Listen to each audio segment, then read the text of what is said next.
Vou desligar o som aqui. Pedro, deixa eu só fazer uma coisa. Peraí, com licença. Eu abri o meu WhatsApp para abrir o... Tô pensando aqui. Que é touch. Celular. Tô aqui. Tá maluco, Pedro? Podemos começar, então? Já está aparecendo. Ok. Então, boa noite. Quero agradecer a todas e todos que estão participando, em especial os assistentes sociais, psicólogos, professores, né, os movimentos sociais e de defesa de direitos. Obrigada pela participação. Nós estamos aqui iniciando uma conversa sobre a importância dos 30 anos do ECA, Estatuto da Criança e do Adolescente. É uma luta histórica essa, né? E o ECA tem resistido, né? Tem resistido. O ECA tem uma importância fundamental. Na verdade, ele é uma mudança de perspectiva, né? É uma mudança da visão, né, lógica, e na lógica da proteção integral. Então, por isso que ele é tão importante, é tão fundamental para todos nós. E a maior mudança é que crianças e adolescentes, eles passam a ser considerados sujeitos de direitos. Essa é a principal mudança. E nós sabemos, quando as crianças elas são acolhidas, quando elas são protegidas, são respeitadas, né, a sociedade fica melhor e o mundo se torna mais humano. Então, vamos considerar que nós tivemos aí muitos avanços, mas também nós estamos vivendo alguns retrocessos. É preciso a gente refletir sobre esses desafios desses tempos que a gente está vivendo agora, né? Não são tempos fáceis. E quais são esses desafios? Né? Depois de tantas lutas, conquista, choro, alegrias, né? Quais são os principais desafios que nós estamos vivendo hoje? Então, para comemorar, celebrar os 30 anos de ECA, nós estamos aqui nessa live com especialistas, né? Pessoas estudiosas, enfim, que se colocam, né? E aprofundam essa questão. Uma é o Pedro Kemp, que é professor, que é ex-secretário de Educação e deputado estadual. A Estela Escândola, que é doutora em serviço social e também é militante dos direitos humanos. E o Valks, né, que é psicólogo e vice-presidente do CRP. A gente está contando também aqui com a intérprete de Libras, agora é a Karen, né, e logo mais vai ser a Eveline, que também vai participar. Muito obrigada essa participação. Bom, cada um terá 10 minutos de tempo de fala, que vai ser uma fala inicial, e depois a gente vai ter as considerações sobre os comentários, sobre as provocações, né, que vão acontecer. Então, eu vou passar primeiro a palavra para o Pedro Kemp, que ele é deputado estadual pelo Partido dos Trabalhadores, ele é mestre em educação, é filósofo, professor, psicólogo, né? Ele já tem 3 livros publicados, já foi secretário estadual de educação, participou de entidades sindicais, associações, foi presidente do Centro de Defesa da Cidadania e dos Direitos Humanos, enfim, e é o pré-candidato a prefeito de Campo Grande, né? Ele tem uma grande história na luta pelos direitos humanos. Então, passo, Pedro, para você controlar seu tempo, seus 10 minutos. Muito obrigado, Heloísa. É uma satisfação muito grande participar dessa discussão sobre os 30 anos do Estatuto da Criança e do Adolescente com você, Heloísa Berro, que já foi nossa secretária de Assistência Social aqui do Estado, e é uma pessoa que também é da área da educação, porque trabalhou no curso de Serviço Social, né? Quero cumprimentar a Estela, minha afilhada, minha querida amiga de muitos anos, e é uma pessoa que tem também uma experiência muito grande para nos passar nesse debate e conhecimento da área, né? Quero cumprimentar o Valks, meu companheiro, meu amigo, psicólogo, assim como eu, dizer que é uma satisfação encontrá-lo aqui neste debate, viu, Valks? e agradecer a Karen, que está fazendo a tradução para Libras. Queria saber, Karen, como é que é meu sinal aí, como é que você vai fazer? Seu sinal. Ah, tá bom. Quando ela fizer assim é porque é Kemp, né? Isso, exatamente. Boa Legal. noite. Ainda vou fazer um curso de Libras também. Opa! Bom, eu queria começar dizendo, Heloísa, Estela e Valques, que o Estatuto da Criança e do Adolescente foi um grande marco na legislação do nosso país, porque antes nós tínhamos o Código de Menores.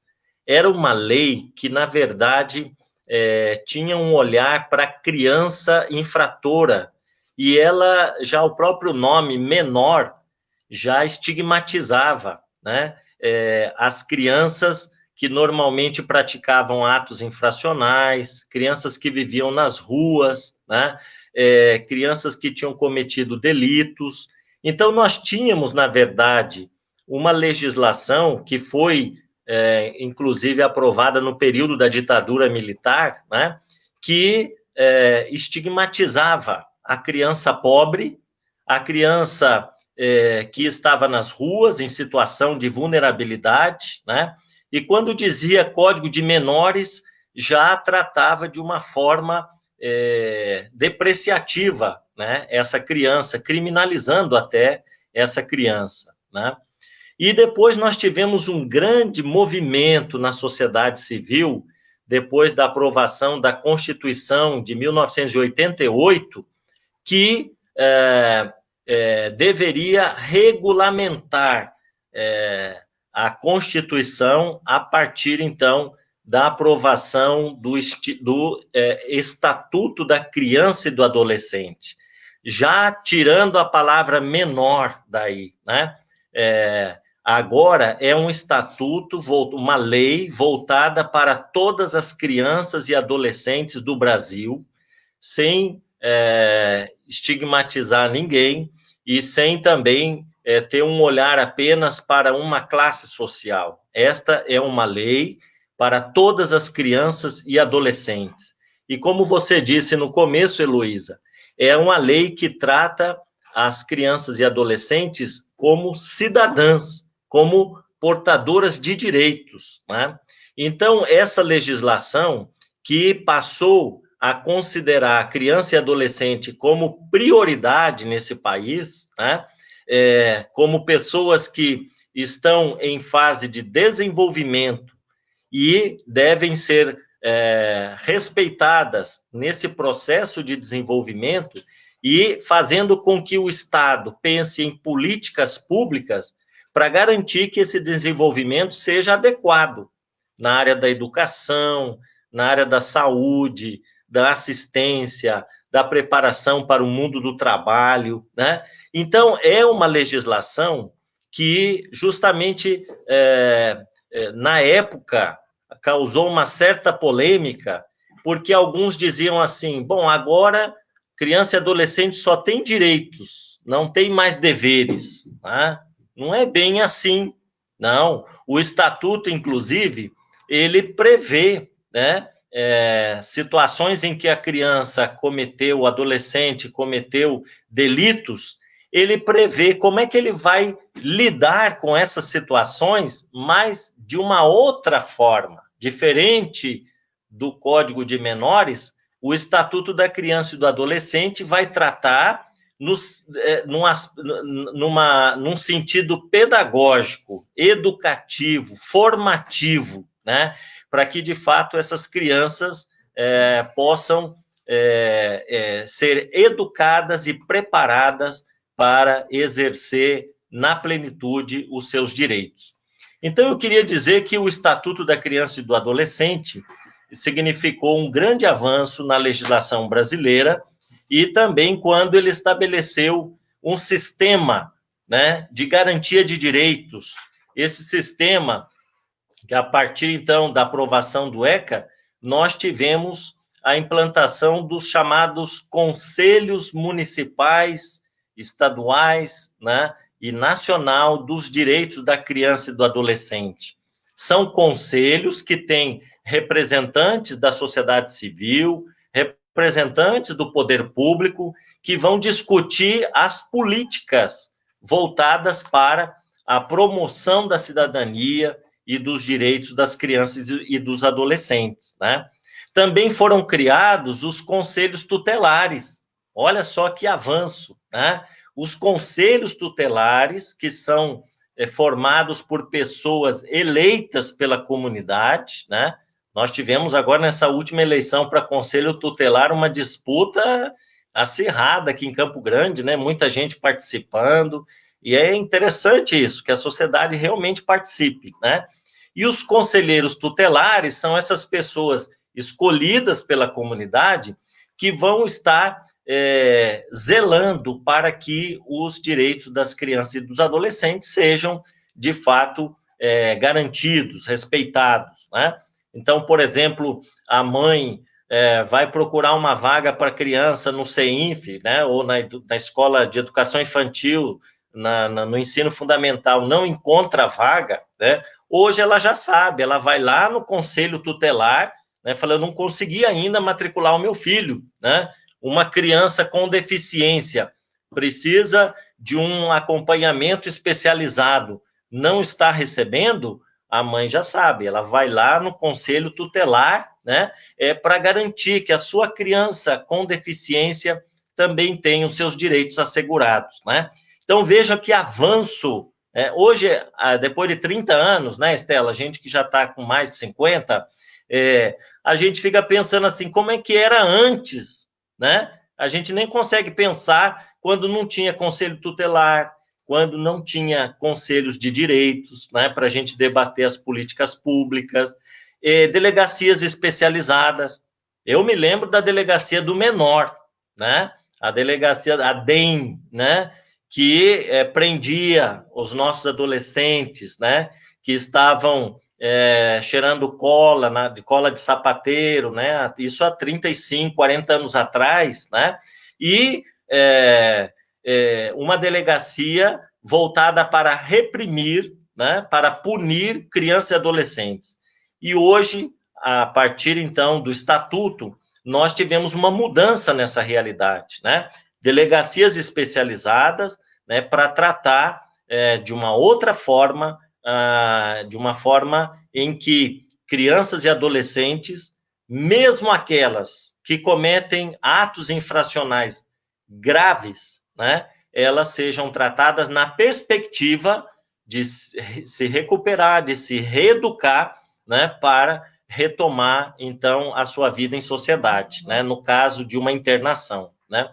Então, eu queria dizer que eu comecei, Heloísa e Valks, né, a minha atividade profissional como psicólogo, trabalhando aqui em Campo Grande, numa escola de meninos de rua.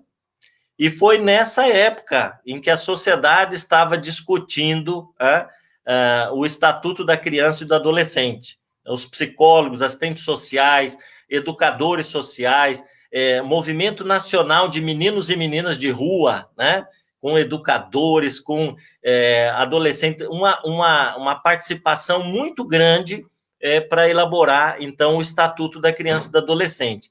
Eu estava trabalhando, nessa época, com meninos de rua, né, na escola alternativa, aqui em Campo Grande. E, para mim, foi um momento, assim, de muito aprendizado, e eu participei dessas mobilizações para levar para Brasília, né, propostas nos encontros dos movimentos nacionais de meninos e meninas de rua, para levar propostas para o novo Estatuto da Criança e do Adolescente. Como eu só tenho 1 minuto, né, para essa minha fala inicial, eu gostaria, então, de resumir aqui, né, como professor que eu sou, né, eu gosto de fazer uma síntese do que eu falei, né. Então, dizer o seguinte: o Estatuto da Criança e do Adolescente, ele significou um grande marco para considerar crianças e adolescentes cidadãos, cidadãs, pessoas portadoras de direito. E são pessoas numa fase especial da sua vida, ou seja, pessoas em processo de desenvolvimento e que precisam ter prioridade nas políticas públicas para que possam realizar os seus direitos de cidadania, né? Aí, naquela época, quando se discutia proibição do trabalho infantil, alguns diziam, mas que absurdo, né? A minha avó começou trabalhando com 6 anos de idade na roça, por que as crianças agora não podem trabalhar?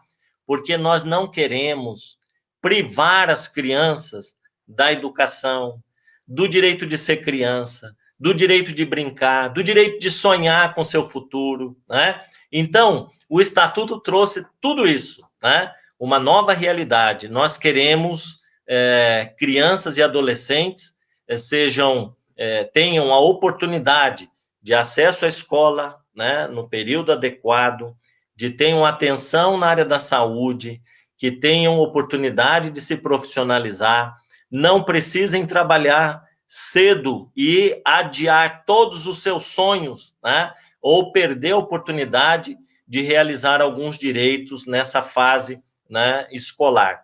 Então, só que ainda a gente tem muitos desafios pela frente, né, porque não é porque os direitos estão escritos lá no Estatuto da Criança e do Adolescente que eles são automaticamente cumpridos ou garantidos, né? Uma coisa é o que está no papel e a outra coisa é o que acontece na realidade, tá certo?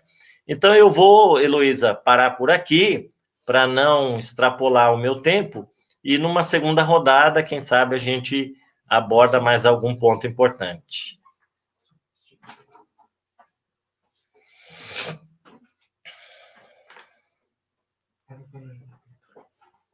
Heloísa, liga o seu som. Ok, obrigada, Pedro Kemp, ótimas considerações. Você tem toda a razão que antes do ECA as crianças eram estigmatizadas, né? Então, menor era a criança pobre, né? A criança que não era pobre não era considerada menor. E a gente realmente tem que considerar os avanços que tivemos com os conselhos tutelares, como você citou, mas hoje a gente tem alguns ataques à participação social. Isso é muito preocupante, né? E a gente vai continuar as nossas provocações aqui, o pessoal pode participar, fazer suas perguntas. Temos aqui a participação da Orlando, que fala que nessa legislação a criança tem vez, né? O Solano, a Marilene, do Conselho de Psicologia, Neila, Ana Paula, a Carla, o Jaime, o Wagner Campos, Sirlene, Renato, Bárbara, Delmeiros, obrigada, vão participando. A gente vai ter o maior prazer depois de colocar, né, no áudio os comentários de vocês. Então, eu passo agora imediatamente a palavra para a Estela, né? Uma amiga, a gente acabou de um trabalho juntas recentemente, que ficou um primor, né? Muito bom. Então, ela é assistente social e diz sempre que tem muito orgulho disso, é doutora em serviço social, mestre em saúde coletiva, feminista, né, militante também de direitos humanos e educadora popular. Então, eu passo para a Estela para ela falar um pouco sobre o ponto de vista de uma militante. Com você, Estela. Eu falo que eu sou bem inteira, né? Eu não consigo ser uma coisa só, eu sou essa mistura. Bom, primeiro, obrigada, Pedro. Que bom, Pedro, que você é nosso pré-candidato. Eu estou tão feliz, Pedro, um orgulho de ter você como pré-candidato, Pedro. Obrigado. Estou muito orgulhosa.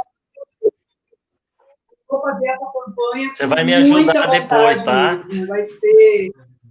Eu vou fazer a campanha. Já falei para você que eu faço cafezinho na campanha. Cozinha, arroz e carreteiro para o pessoal que vai fazer a campanha. Tenho um maior orgulho de estar aqui hoje com essas pessoas e de ter as minhas amigas das Libras ali, que eu fico pensando, se fosse eu que tivesse que estudar Libras, ninguém ia entender nada do que eu ia fazer, porque a controle motor ia ser difícil. Muito obrigada, viu, meninas? Bom, Pedro, nós viemos do mesmo tempo histórico, né? Pedro sempre mais para a área da educação, eu mais para a área do serviço social. E eu queria, primeira coisa, muito dizer, né? o Estatuto da Criança e Adolescente, ele nasceu no momento de mobilização da sociedade. Acho que isso é importante. Nós estávamos saindo da ditadura, então lá para os anos de 84, 85, 84, quando a gente fundou o Movimento Nacional de Meninos e Meninas de Rua, a gente incorporou com diferentes atores coletivos, né, do Brasil, a ideia de que era possível ter direitos de criança. Então, acho que isso é importante a gente dizer, né? O Florestan Fernandes, num livro dele, que ele vai falar das pessoas que constroem a latinidade, ele vai dizer que o movimento da infância, liderado pelo Movimento Nacional de Meninos e Meninas de Rua, ele era a própria denúncia da desigualdade, mas, sobretudo, da fome. Não fome nessa coisa de arroz e feijão, mas também no arroz e feijão, né? Eu acho que isso é importante para a gente dizer que, naquele momento, era tão grande o debate nacional de enfrentar a fome, de enfrentar a barbárie que era ter aquele monte de criança na rua, gente. Gente, criança de rua. Não é hoje, você chega nas ruas de Campo Grande, eu não vou dizer que não tem criança. Tem. Mas interessante, se você for ali nas nossas ruas gastronômicas ali, na Bom Pastor, você vai encontrar menino vendendo chocolate, queijo, requeijão, você vai encontrar os meninos vendendo guardanapo, tudo ali, né? Esses meninos vão para casa à noite. Não, Campo Grande não era assim. Campo Grande tinha uma legião de crianças em situação de rua, né? Ou seja, morando nas ruas efetivamente. Então, assim, é importante a gente lembrar esse contexto. Então, a luta pelo Estatuto da Criança e Adolescente é uma luta que nunca mais poder ler nos jornais menor rouba tênis de criança. Olha, essa frase, gente, ela era emblemática, porque a gente saía, em todos os jornais, tinham 3 ou 4 jornais importantes em Campo Grande, todo dia tinha uma notícia de menor que rouba criança. Então, essa ideia de que existiam os menores e existiam as crianças era algo que nos motivava imensamente para dizer: todos são crianças. Então, acho que isso é uma coisa importante. Essa luta nossa, ela foi fantástica e ela culminou com um artigo constitucional e culmina com o Estatuto da Criança e Adolescente. Então, a gente estava numa ascensão de movimento por direitos. Mas aí o que acontece? Em 1990, logo depois da disputa Lula-Collor, o Collor vai ao poder. E mesmo tendo sido ele que tem homologado a aprovação do Estatuto da Criança e Adolescente lá no 13 de julho, mesmo sendo ele, na verdade, não tinha ideia do que ele estava fazendo, não. É porque foi votado por unanimidade. Foi a única lei brasileira que foi votada por unanimidade. Então, o Collor de Mello sancionou. Quando o Collor de Mello sanciona, a pergunta era: como que, a partir dos direitos da criança, a gente começa a mover o chão da desigualdade? E aí começam os nossos problemas. E aí a gente foi ter um governo tão liberal, tão sacana, que nunca o Estatuto da Criança e do Adolescente foi implantado. Algumas coisas do Estatuto da Criança e do Adolescente foram implantadas. Outras nunca foram. Vamos pegar, por exemplo, a universalização do acesso à escola. A universalização do acesso à escola vai se dar, gente, com 97% de matrícula do ensino fundamental. Eu não estou falando do ensino infantil. Do ensino fundamental, a gente vai alcançar os 97% no final do segundo governo do Lula. Ou seja, a gente já tinha uma caminhada de muitos anos sem conseguir universalizar, gente, ensino fundamental. Ensino médio, nem pensar. Então, a juventude, por exemplo, que saindo do ensino fundamental, a gente não conseguiu alcançar isso. Esse é o desafio, Pedro, que é o desafio da juventude para Campo Grande. Campo Grande é uma cidade, eu tenho uma amiga, ela fala assim, que de vez em quando eu vou lá na Afonso Pena, olhar Afonso Pena. Ô, cidade bonita na Afonso Pena, né?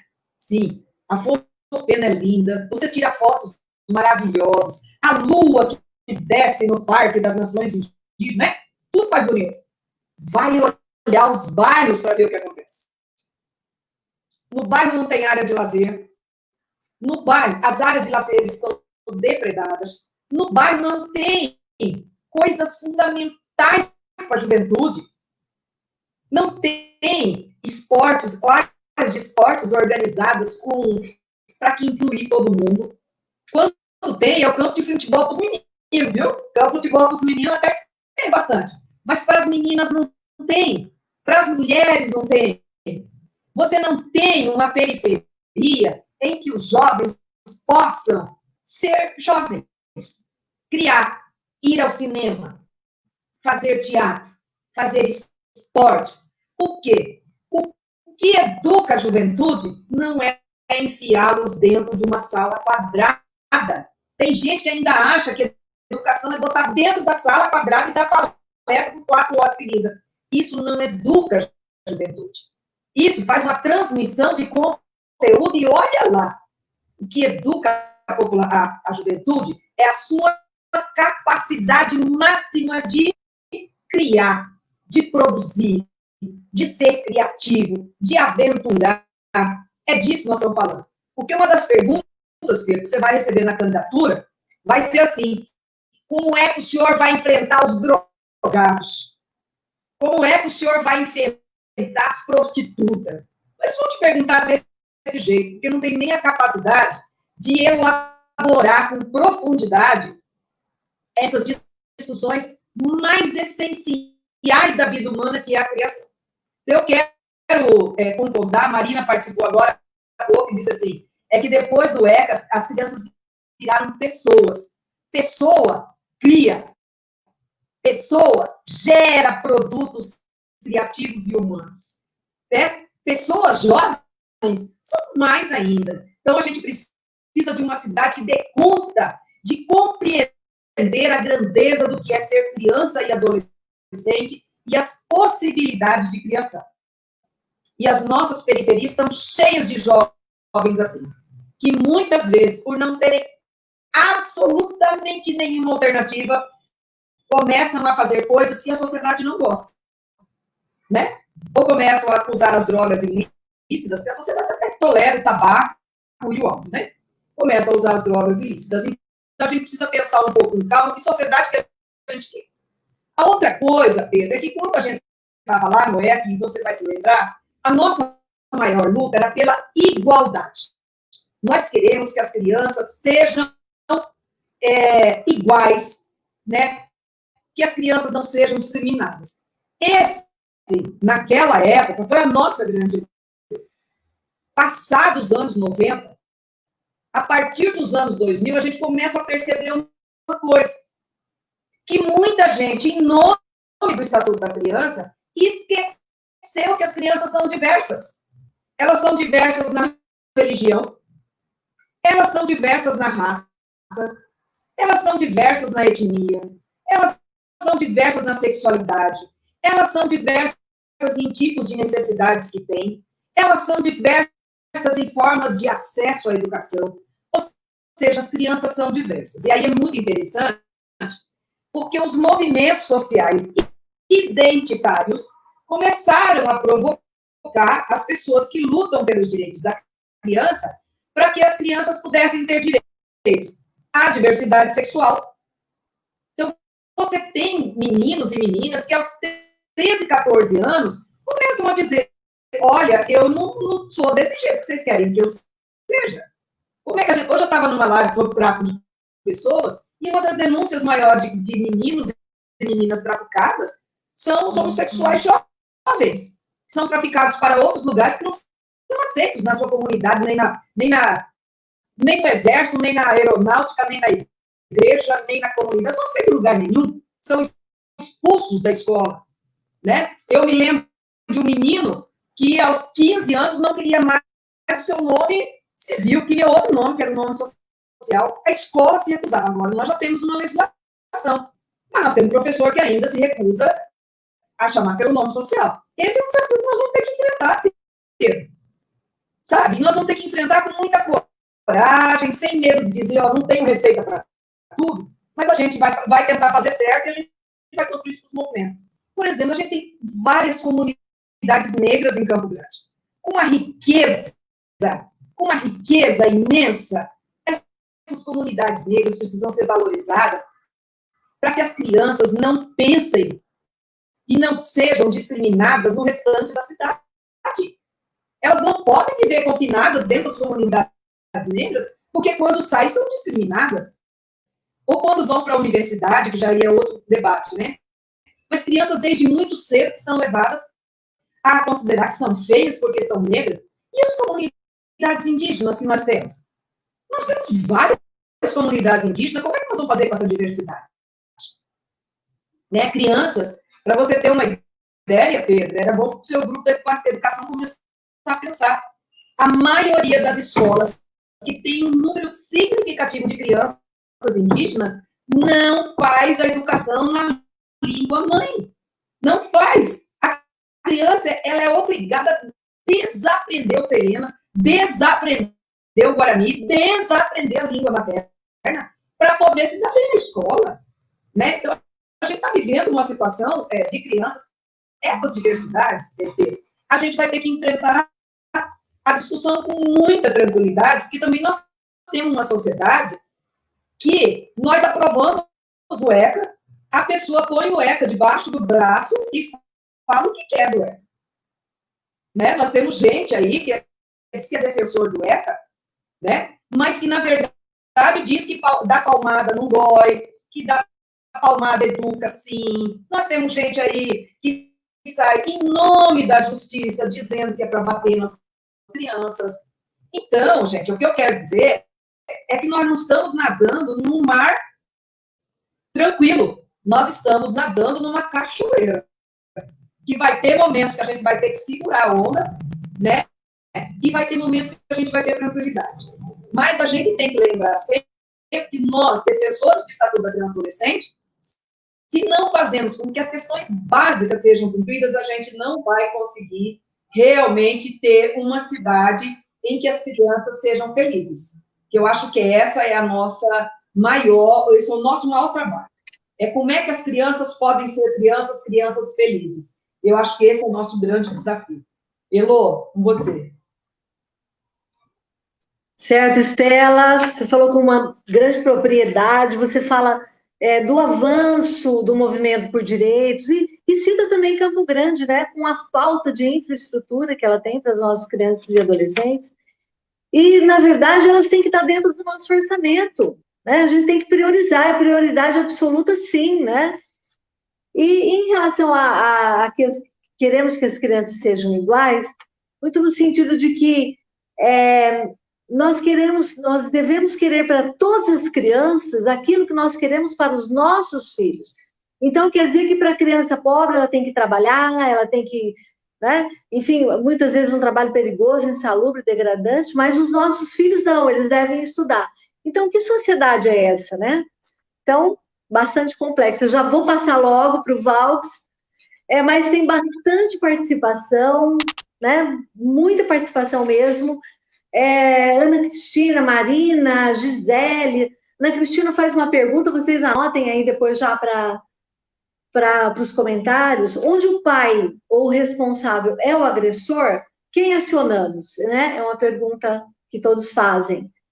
A Marina coloca que as crianças passaram a ser consideradas pessoas, né? Gisele Marques, a Lúcia... Enfim, mais uma vez a participação do Jaime, da FETEMES, o Onevan, a Bruna, Aparecida Gonçalves, né? Nossa feminista, que discute os assuntos da violência com muita propriedade. Enfim, eu vou citando todos, mas eu passo primeiro, agora, a palavra para o Valks, que ele é psicólogo, terapeuta, ele foi presidente do Sindicato dos Psicólogos no Mato Grosso do Sul. Atualmente, ele é vice-presidente do Conselho Regional de Psicologia e coordenador do Núcleo da Infância, Adolescência e Juventude. É com você, Valks. Obrigado, Heloísa. Boa noite a todos e a todas. Queria agradecer a oportunidade de estar participando aqui desse debate, dizer que é uma honra estar aqui com vocês, que eu considero meus mestres, né, de militância, de atuação política, grandes exemplos para mim. e me apresentar, né? Eu sou Val, sou psicólogo, militante aí dos direitos humanos, dos direitos das crianças e dos adolescentes. E para começar a minha fala, eu queria trazer aqui um trechinho da poesia de Eliakim Rufino. Crianças e adolescentes têm direito à proteção. Antes de ter trabalho, tem que ter educação, pois só o conhecimento e uma boa orientação podem possibilitar a escolha da profissão. Também é nosso direito, o direito de saber, investigar, pesquisar, observar e conhecer. Não basta a escola da vida para ensinar a viver. O professor e o livro ajudam a compreender. O cinema e o museu, a biblioteca e a TV. O estudo é permanente, ninguém para de aprender. Mas em questão de direitos, temos que ter atenção para que o direito não sofra ameaça ou violação. Está decretado agora e para sempre será. A lei é para prevenir, não dá para remediar. Crianças e adolescentes são seres em formação. Quem não cuida da semente, perde toda a plantação. As crianças têm direitos e nós a obrigação de oferecer atendimento e especial atenção. E com esse trechinho do poeta Eliakim Rufino, que sintetiza um pouco do nosso papel enquanto militantes dos direitos humanos, dos direitos das crianças e dos adolescentes, de dizer por que estamos aqui hoje, né? Celebrando esses 30 anos do ECA, que não foi uma luta só de 30 anos, né? Foi uma luta que veio de muito antes, veio de antes da Constituição de 88. Muitas pessoas morreram defendendo o que nós estamos defendendo hoje. E é importante dizer que, com a Constituição de 88, também tinha grande reivindicação dos movimentos sociais por participação popular nas decisões governamentais. Então, junto com o Estatuto da Criança e do Adolescente, veio também o controle social, que não acontece só nos direitos das crianças e dos adolescentes, mas a gente vê o controle social na política pública de assistência social, na saúde, no SUS, na educação.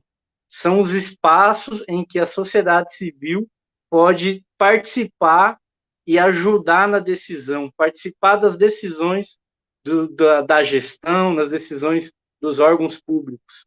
E são esses espaços que eu, enquanto militante, eu acredito que todo mundo que está aqui nesse debate, quem nos acompanha também, acredita e confia que é com a maior participação, que é com a participação coletiva que a gente faz as melhores escolhas, que não é somente um ou dois iluminados que vão decidir tudo por nós.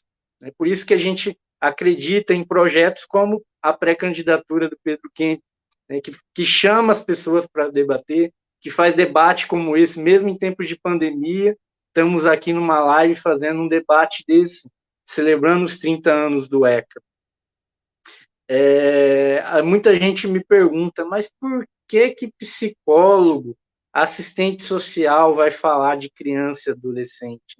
Por que psicólogo, assistente social, professor fica falando tanto do ECA?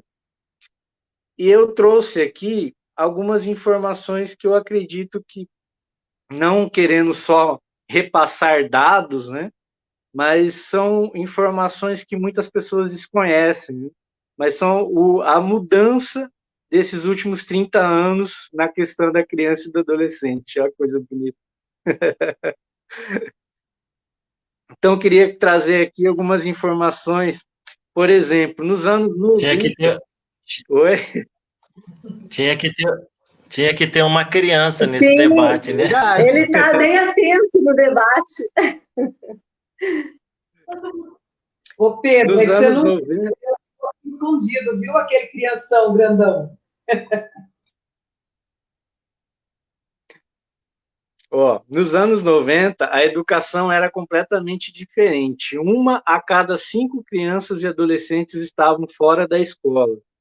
1 a cada 10 crianças e adolescentes entre 10 e 18 anos não estavam alfabetizadas. Depois do Estatuto da Criança e do Adolescente, esse percentual mudou, caiu de 20% para 4,2%.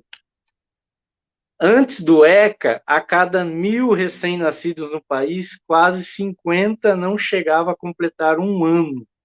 A mortalidade infantil chegava a 12,4 mil. Com o ECA, houve uma redução de mais de 50% de mortes de crianças e adolescentes até os 5 anos de idade. Antes do ECA, 8 milhões de crianças e adolescentes até 15 anos eram submetidas ao trabalho infantil, condições que nós veemente combatemos.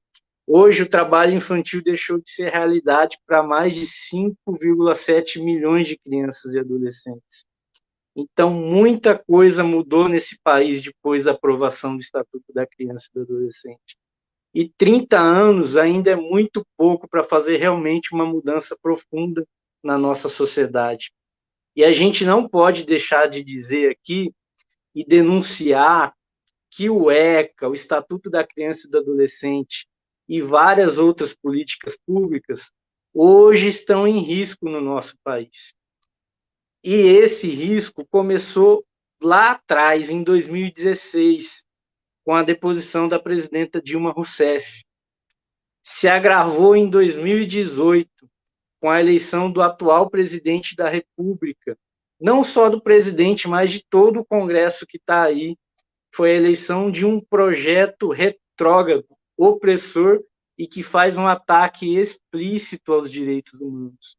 Então não dá para a gente deixar de não botar o dedo na ferida e defender o Estatuto da Criança e do Adolescente, que esses avanços que eu acabei de falar são poucos, parecem poucos, mas se a gente olhar a realidade de 30 anos atrás e fazer a comparação do que mudou, a gente tem a certeza de que esse é o caminho certo, é esse o caminho que reconhece a cada criança e adolescente como sujeito de direitos.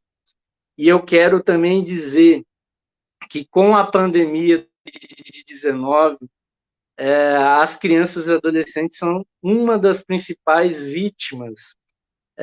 Populações vulneráveis, povos indígenas, pessoas em situação de cárcere, são todas pessoas que estão em situação de vulnerabilidade, além das pessoas idosas, pessoas que estão com comorbidades que a gente já ouve falar todos os dias na mídia. Crianças e adolescentes também estão nessa situação de vulnerabilidade. E nós, enquanto sociedade, precisamos cuidar dessa parcela da população. Por isso a gente está aqui hoje. Quero de novo agradecer aí a oportunidade de participar. Não vou me estender muito, porque quero ouvir a contribuição daqueles e daquelas que estão nos acompanhando e quero continuar esse debate com vocês. Muito obrigado. Devolvo a palavra para a nossa mediadora.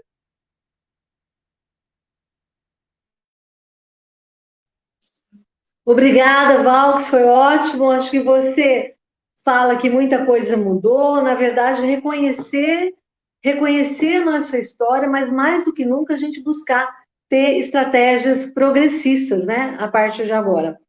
Acho que a gente tem que defender essa causa como uma causa importante para que a sociedade possa avançar.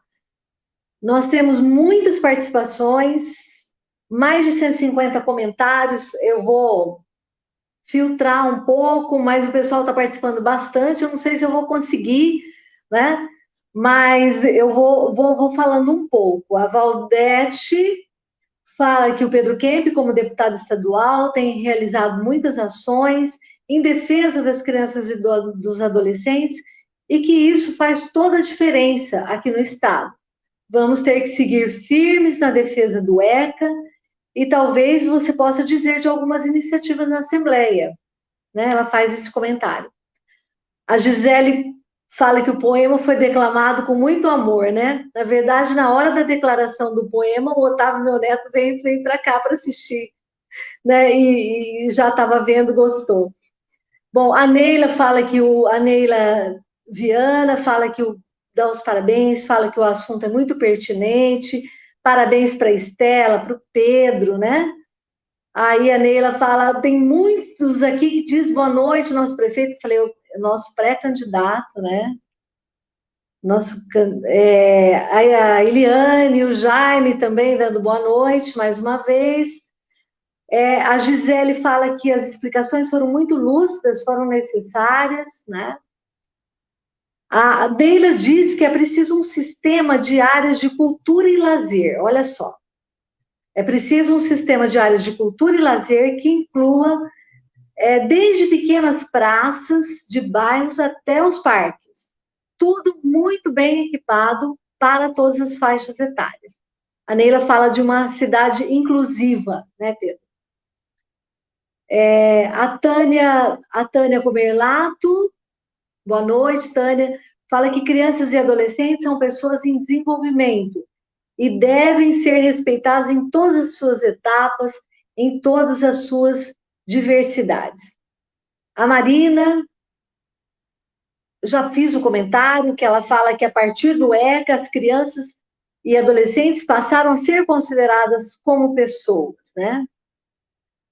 A Delmeires diz ainda que as crianças negras precisam ser incentivadas a se impor com sua cor desde pequenas. Né? Importante seu comentário, Delmeires. As crianças indígenas. A Sueli Santos, como um tema muito importante. O Wagner faz um comentário aqui. Vocês vão anotando agora para as considerações finais, né? O Wagner coloca assim, como implementar uma política pública que garanta esses direitos às crianças e adolescentes no município de Campo Grande? Né? Se a gente tem hoje um governo federal que é genocida, com uma política de destruição dos espaços de participação, né? Muito bem lembrado.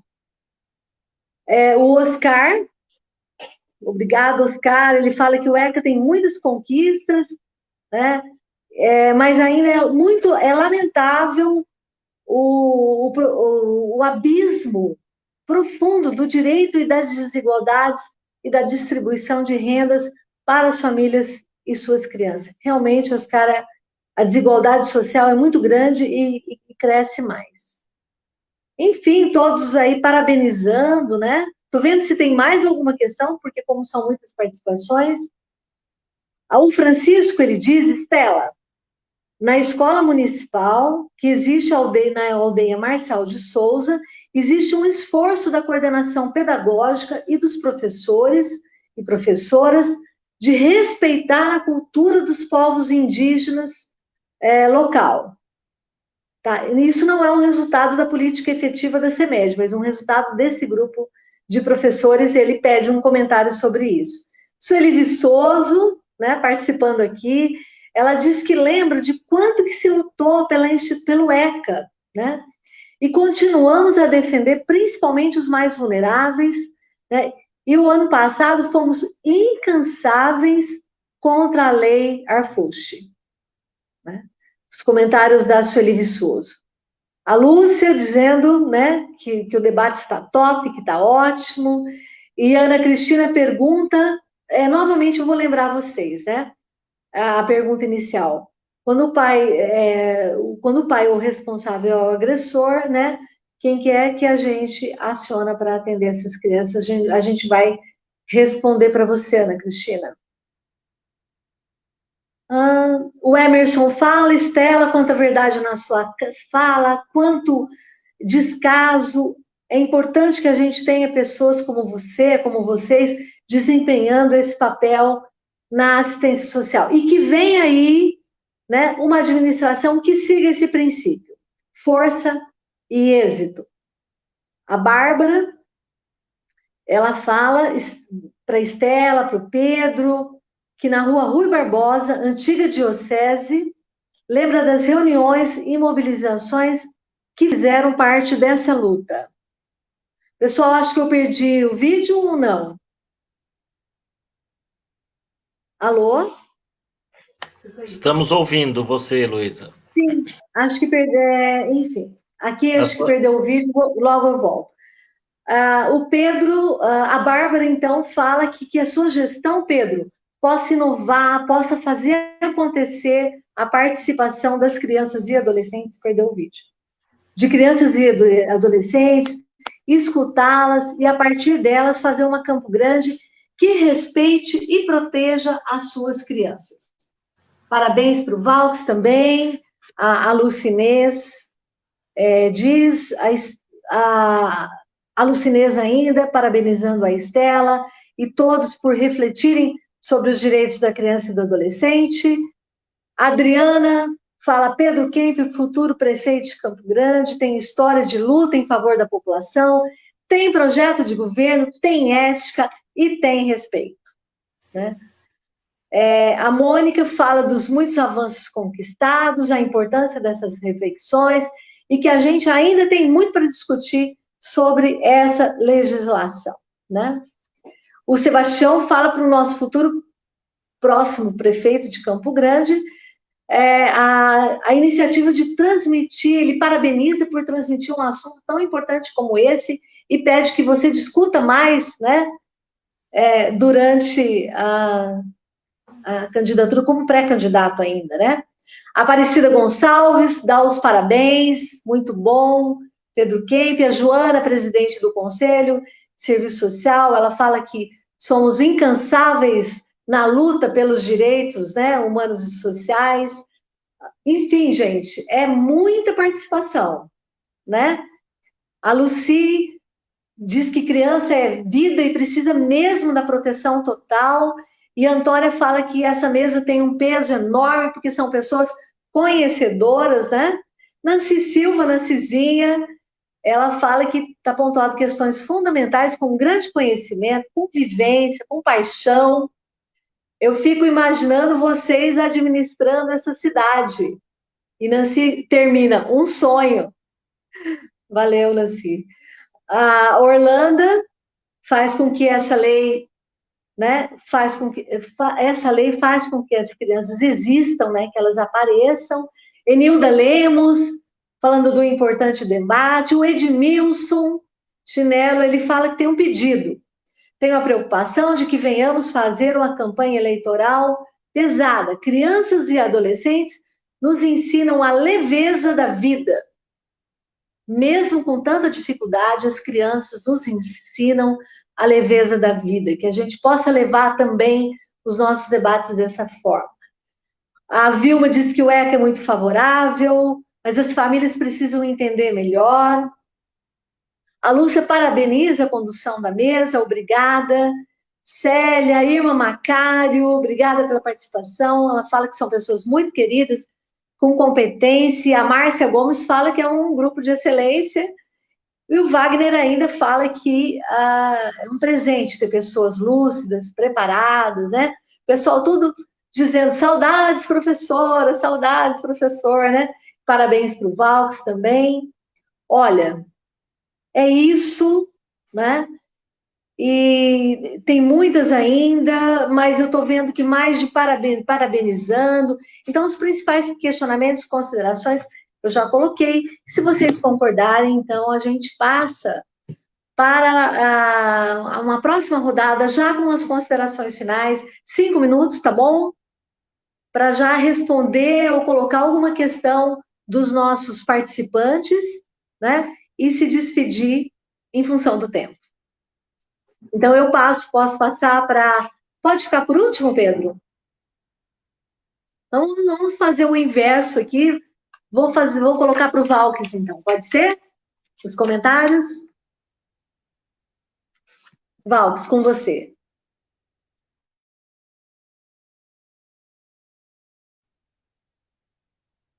Tava procurando o microfone aqui, perdi ele.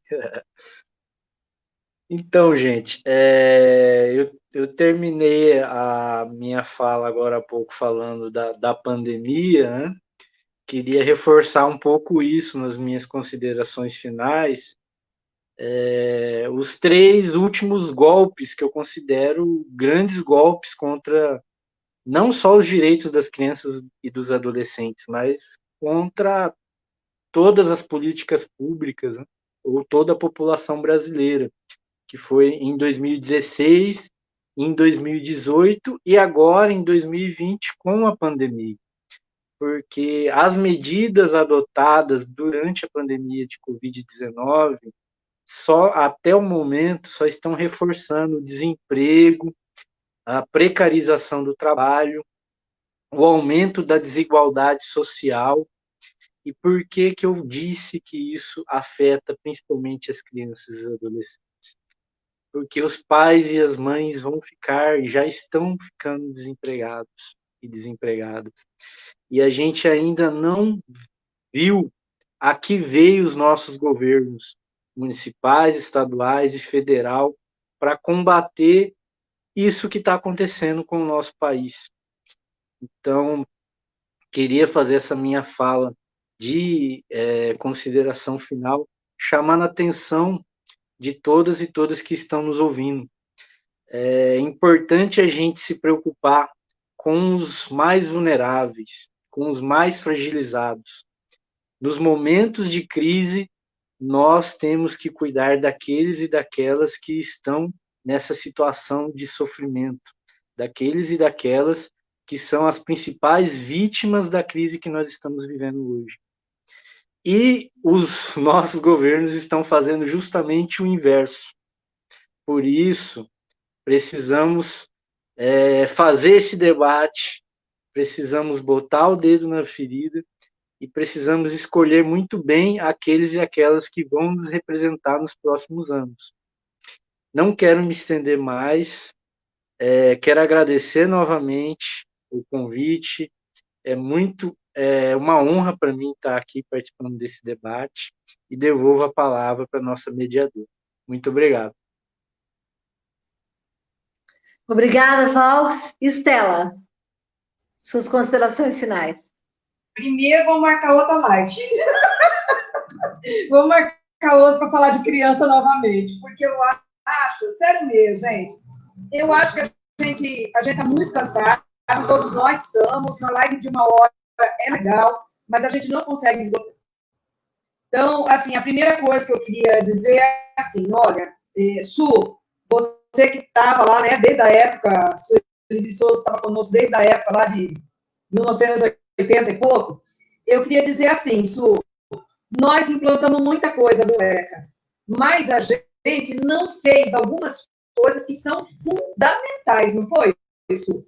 A gente não conseguiu, por exemplo, garantir qualidade de trabalho para os trabalhadores da assistência social, da saúde, da educação, para que eles encontrassem no ECA um instrumento de luta por garantia de direitos. Muita gente da educação, da saúde, da assistência social odeia o ECA. Em vez de pegar o ECA e falar, camarada, isso aqui, ó, é meu plano de luta e eu vou fazer isso, cumprir, muita gente passou a ter raiva do ECA porque as condições que ele trabalha não estão adequadas para a garantia de direitos. Então, isso é uma coisa importante para a gente lembrar, né? A outra coisa importante que eu acho que a gente precisa colocar é que não se garante direitos da criança garantindo direitos da criança. Se garante direito das crianças, garantindo direito para todas as pessoas mais afetadas pela desigualdade. Então, você garante direito da criança quando as mulheres são respeitadas, quando as mulheres são priorizadas nas políticas públicas, quando as mulheres têm aonde garantir a segurança dos seus filhos para sair e trabalhar tranquilas. E isso é garantir direitos. Então, assim, você não garante direito da criança cuidando só da criança, você só garante direito da criança cuidando do conjunto das políticas e das pessoas e dos grupos sociais mais afetados pelas desigualdades. Então, assim, a gente vai garantir os direitos das crianças indígenas na medida, como diz o Francisco, né?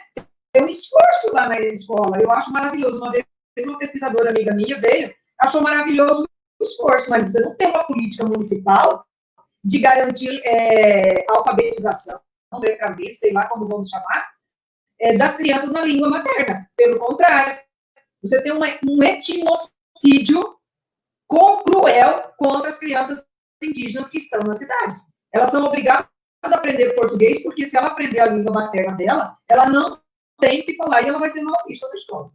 Né? Então, a gente tem que pensar assim. Eu estou pensando muito nisso. Quero dizer também, eu não sei se foi o Oscar Wagner, sei lá quem perguntou, como é que vamos administrar Campo Grande com um genocida federal? Bom, primeiro que eu estou fazendo tudo, estou trabalhando grande aqui à distância para que esse homem não continue lá, né, gente? Fora o Oxiurus, né? Pelo amor de Deus, vamos tirar o Oxiurus de lá. Não tem mais condições desse Oxiurus continuar lá. Essa é a primeira coisa. A segunda, eu quero dizer assim, olha, conheço relativamente bem as políticas de saúde e de assistência social em Campo Grande. Relativamente. Não significa que conheço tudo. Mas sei que nessas políticas de saúde e de assistência social, nós temos trabalhadores valorosos. E na política de educação, gente, nós temos um quadro de trabalhadores fantástico. Então, sabe como é que a gente vai fazer política pública? Com os trabalhadores das políticas públicas e com os movimentos sociais. E Campo Grande é uma cidade superavitária. Campo Grande, há muitos anos, se autossustenta. Quando o prefeito vem falar que não tem dinheiro, eu estou até risado. Há muitos anos, gente, desde a administração de Lúcio Coelho, lá atrás, que Campo Grande passou a ser uma cidade que se sustenta. Então, assim, não vamos começar com essa conversinha de que Campo Grande é falida, não tem nada disso não, né? E, para terminar, eu queria dizer assim, olha, esse debate, o que a gente faz quando o agressor está dentro de casa, o estatuto, ele prevê o afastamento do agressor. Sabe o que acontece na nossa capital? Toda vez que uma criança é violentada, ao invés de afastar o agressor, afasta a criança. Isso não é com a criança, isso é com a criança e com as mulheres. Então, eu acho que esse é um debate bem intenso, em que o movimento da infância, o movimento de mulheres, vai ter que chegar aí e caminhar um bocadinho junto para a gente conseguir mudar o jeito de intervenção quando ocorrem as situações de violência. Né? Eu não sei se eu respondi todas, mas eu quero dizer assim, estou muito feliz com o impacto dessa live e dizer que eu estou totalmente à disposição para conversar quando vocês quiserem, precisar, que eu já estou na campanha do meu pré-candidato, não posso falar candidato ainda. Ok, obrigada, gente. Estela, me permita uma parte. Valdes. Pois não, pode falar. Insalubridade já. Os nossos trabalhadores do Serviço Público Municipal de Campo Grande precisam receber insalubridade. Estão na linha de frente no combate à pandemia. A lei já foi aprovada na Câmara. Temos que receber insalubridade. Eu pedi uma campanha de proteção para todos os trabalhadores públicos de Campo Grande e, quando não der, insalubridade. Isso dá muito debate ainda, hein? Bom, Pedro, se você me permite, eu vou quebrar o protocolo da mediação, né? E vou fazer algumas considerações rápidas e passar para você fazer o encerramento, tá? Pode ser?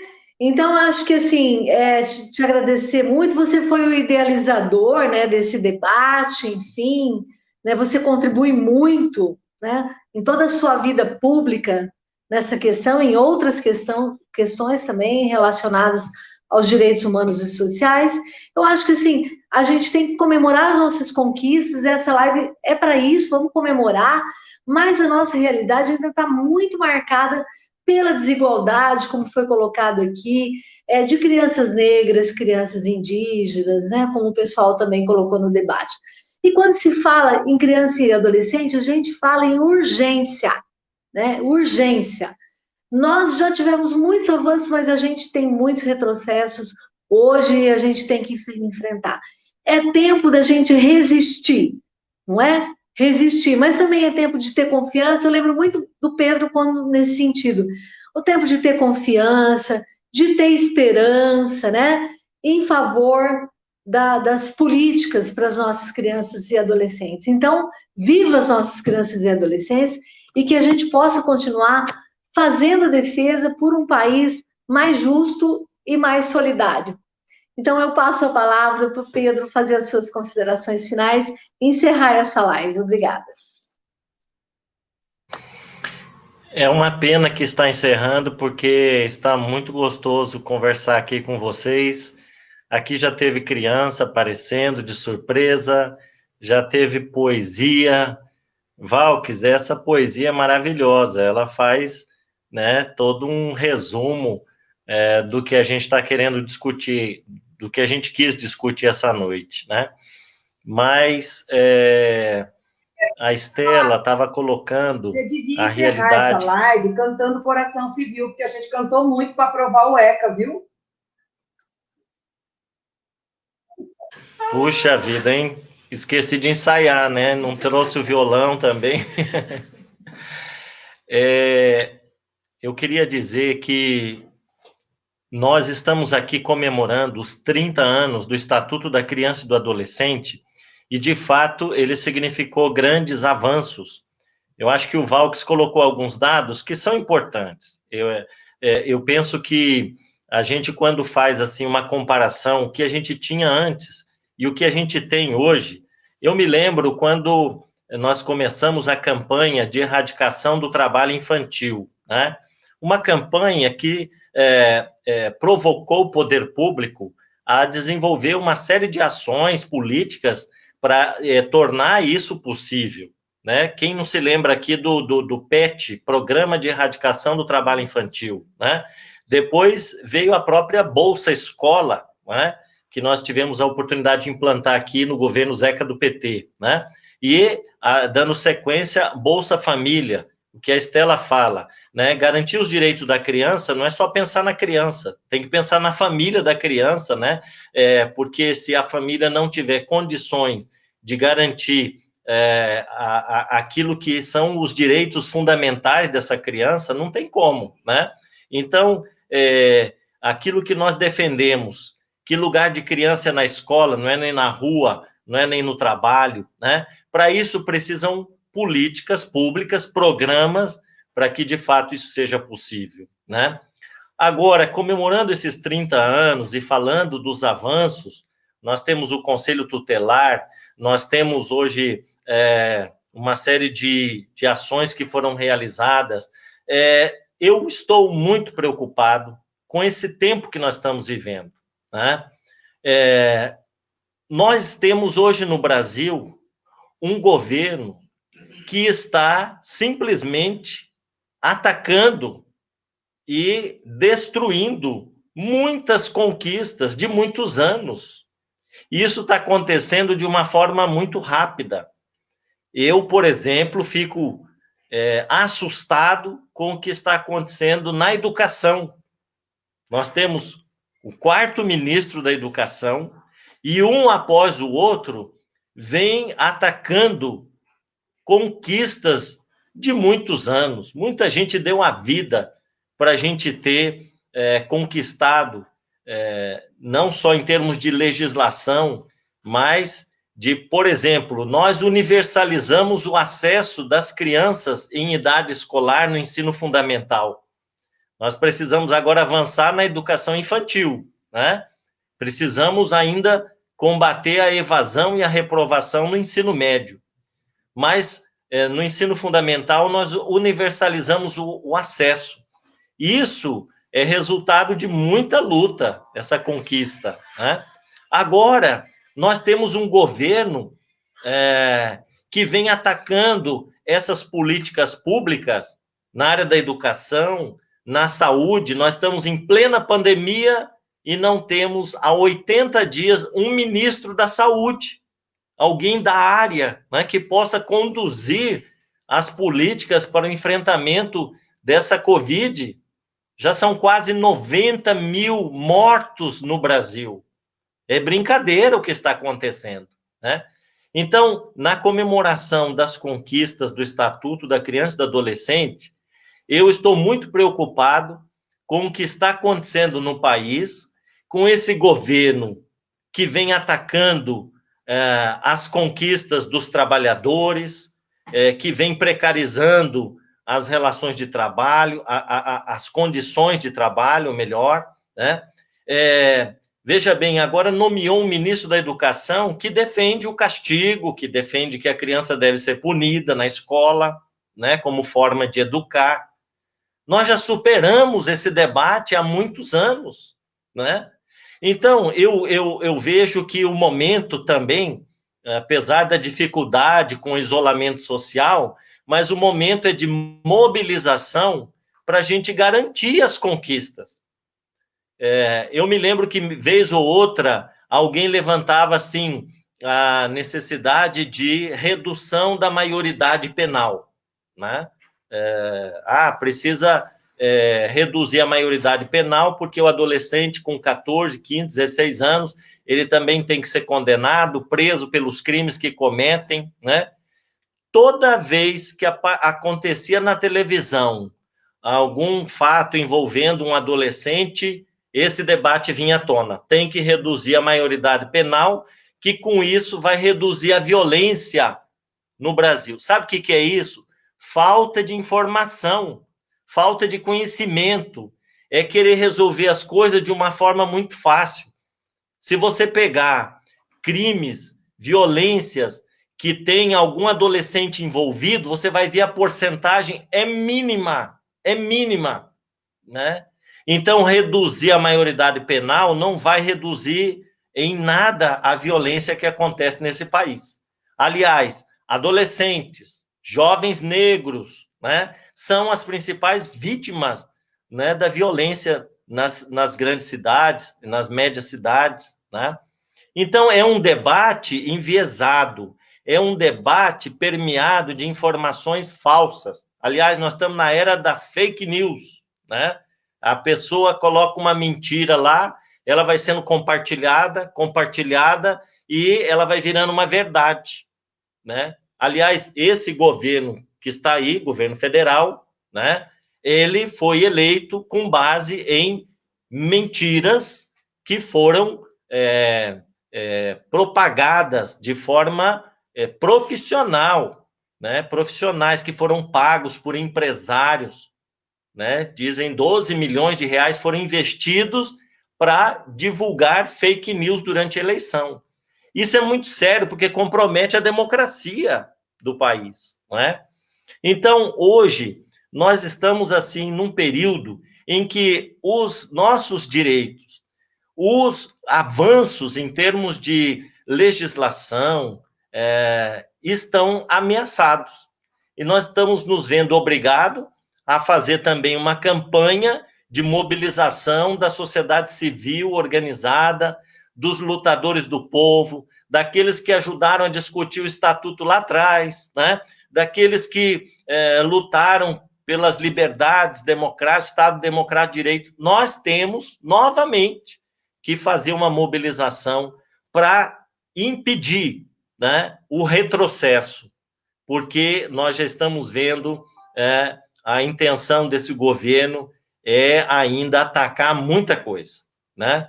Quando um ministro do meio ambiente é flagrado numa reunião dizendo assim, vamos aproveitar a pandemia para deixar passar a boiada, né? Ou seja, para acabar com a legislação de proteção ambiental, a gente fica assustado, né? É que esse povo é mal intencionado, esse povo é do mal. Eles estão lá, né, nas reuniões, pensando em como aproveitar esse momento que está todo mundo fragilizado, tem gente perdendo emprego, tem gente passando necessidade, né? Então, vamos aproveitar e vamos, né, desregulamentar uma série de conquistas, de avanços, e aí eu acho que nós que defendemos, né, essas conquistas da democracia, né, dos direitos, nós temos que estar atentos e nós temos que nos preparar para defender e não deixar a boiada passar, né? E eu queria dizer que hoje eu estava lendo nas redes sociais que o Rodrigo Maia parece que está se organizando lá no Congresso Nacional para aproveitar esse momento, né, e fazer mudanças no SUS, no Sistema Único de Saúde, né? Esse povo tem uma vontade de privatizar tudo, tem uma vontade acabar com essas conquistas da sociedade. O Sistema Único de Saúde, ele é um exemplo para o mundo. Olha lá, os Estados Unidos, né, essa grande potência, durante a pandemia, lá não tem sistema público de saúde. Tem gente devendo a casa, o carro, penhorando as coisas, quando sai do tratamento, né, para poder pagar, né? Aqui nós temos o SUS, e a pandemia mostrou quão importante é o Sistema Único de Saúde no Brasil, né? Precisa de mais investimento, as pessoas precisam parar de roubar o dinheiro, né, da saúde, da Covid.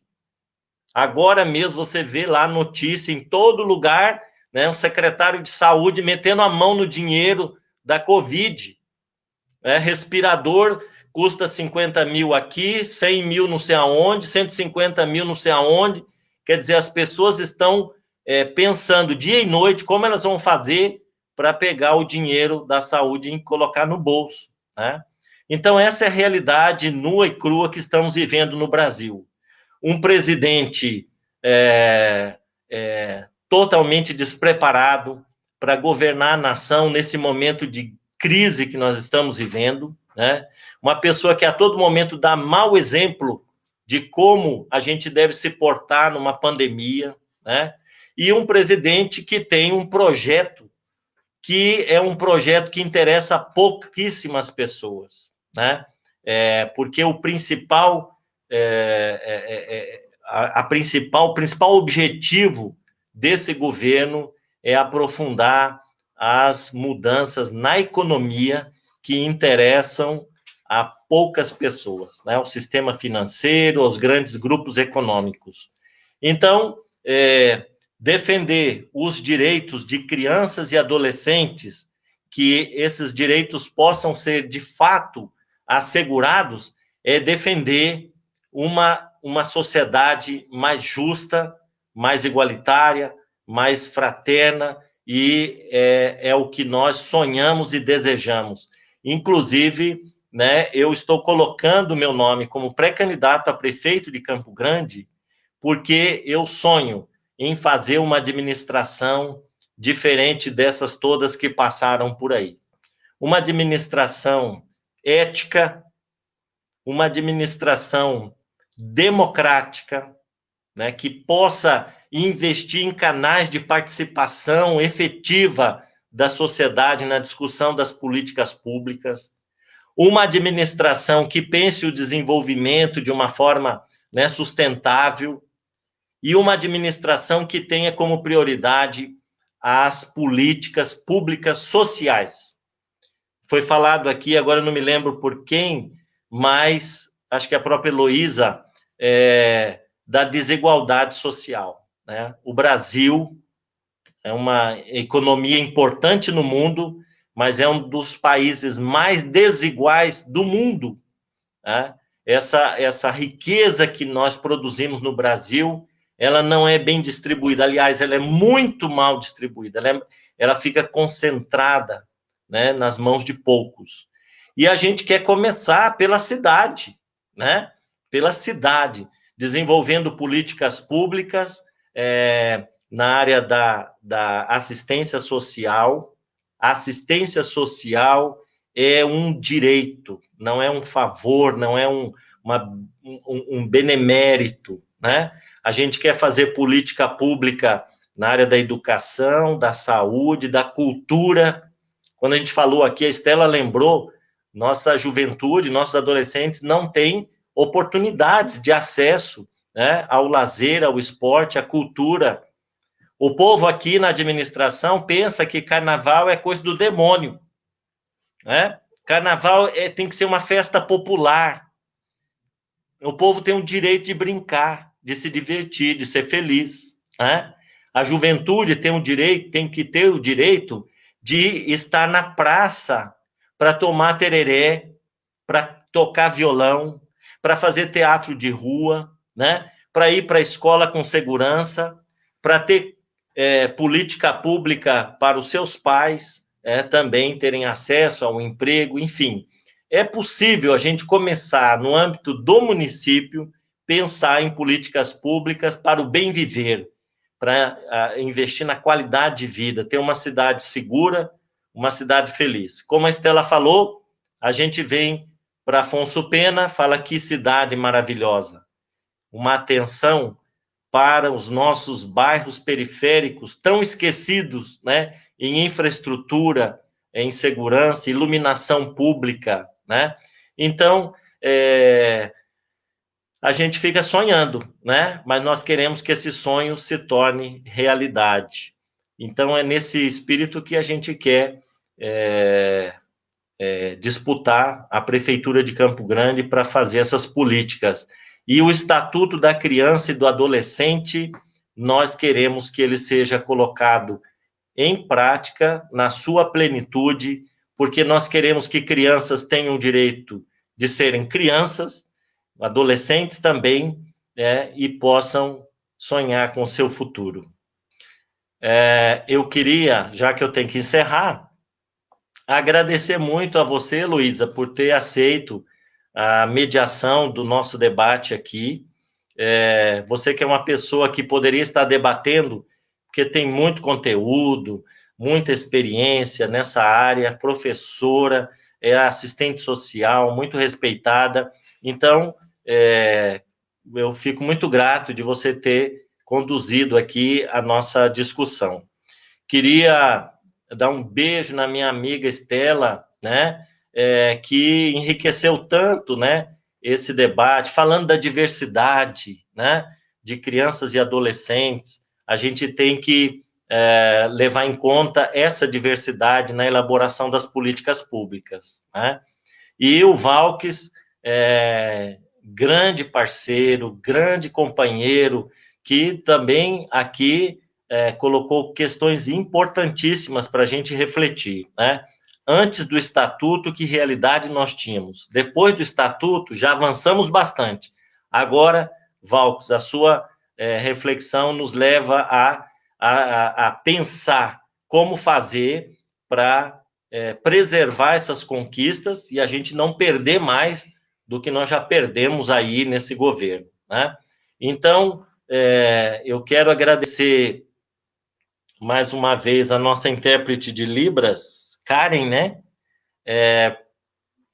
Você, inclusive, foi elogiada aqui, né? O pessoal escreveu mensagem dizendo que é importante também essa sua presença aqui para garantir o acesso de todos ao nosso debate.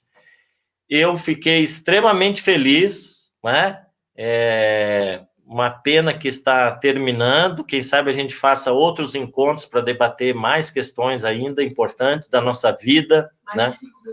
E alguém está me dizendo aqui, a Jaqueline, minha jornalista, que mais de 5.000 pessoas foram alcançadas por esse debate, né?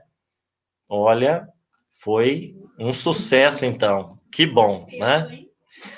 Então, agradeço a todos vocês.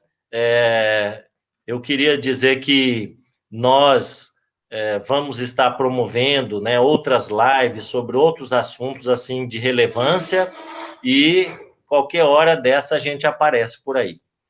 Um beijo, obrigado, Heloísa, Estela, Valques e Karen. Até mais. Como é que